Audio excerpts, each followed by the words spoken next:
and welcome to part 98 of my report on the McCarrick Report by Patrick Parson.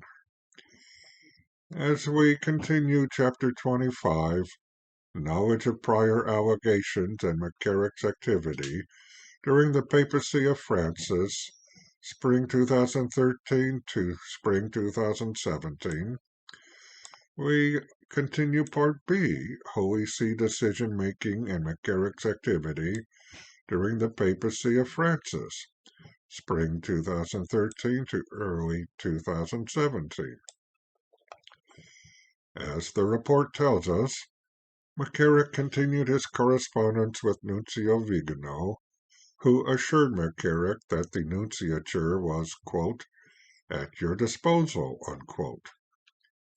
At different times in his letters, Vigano expressed gratitude or pleasure at McCarrick's efforts. Now, a footnote on pages 418 and 419 does point out that none of McCarrick's correspondence with Holy See officials addressed either allegations against McCarrick or the indications which had previously been placed on him by the congregations for bishops, which he was so blatantly ignoring.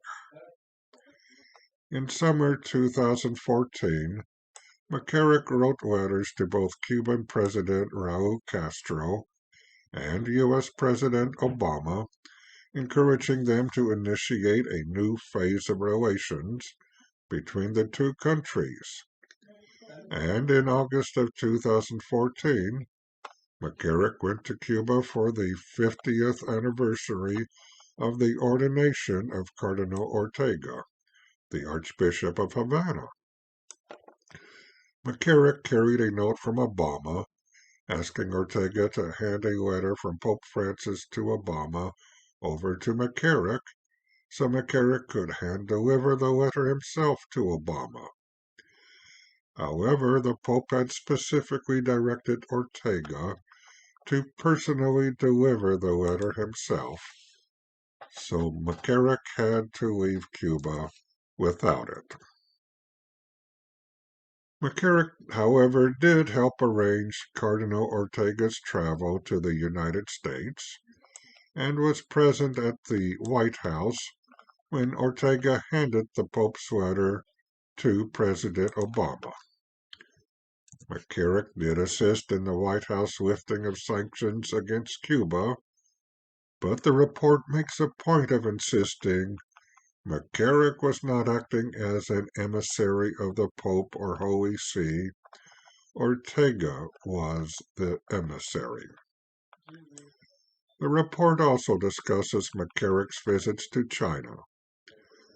Consultant 1 had arranged McCarrick's travels and funding to China from 2001 to 2006, and McCarrick and the consultant planned for McCarrick's return to China in June 2013, which McCarrick claimed was, quote, without any agenda or program, only to unofficially observe the development of China since my last visit in 2006, unquote. Naturally, McCarrick made sure to provide Pope Francis with a description of the trip.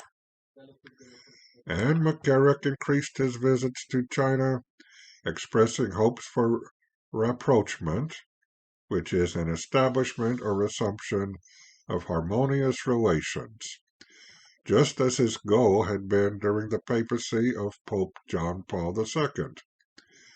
These trips were made on McCarrick's U.S. passport and funded by private lay Catholic U.S. donors. At this time, the main advisor to Pope Francis in China was Cardinal Parolin, who worked with Archbishop Claudio Maria Celli and other Secretariat of State officials.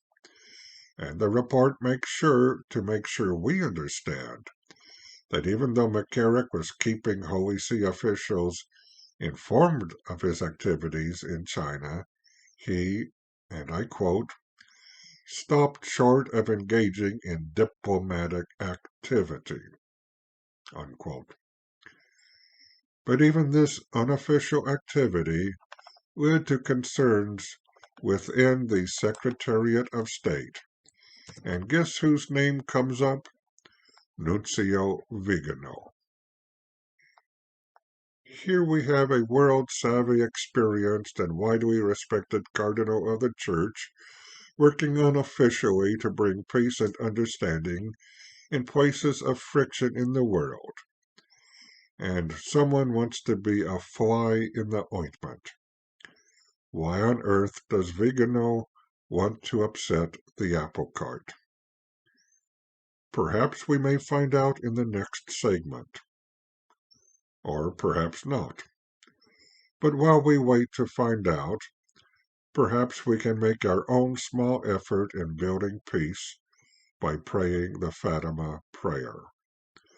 O my Jesus, forgive us our sins, save us from the fires of hell, and lead all souls to heaven, especially those in most need of thy mercy.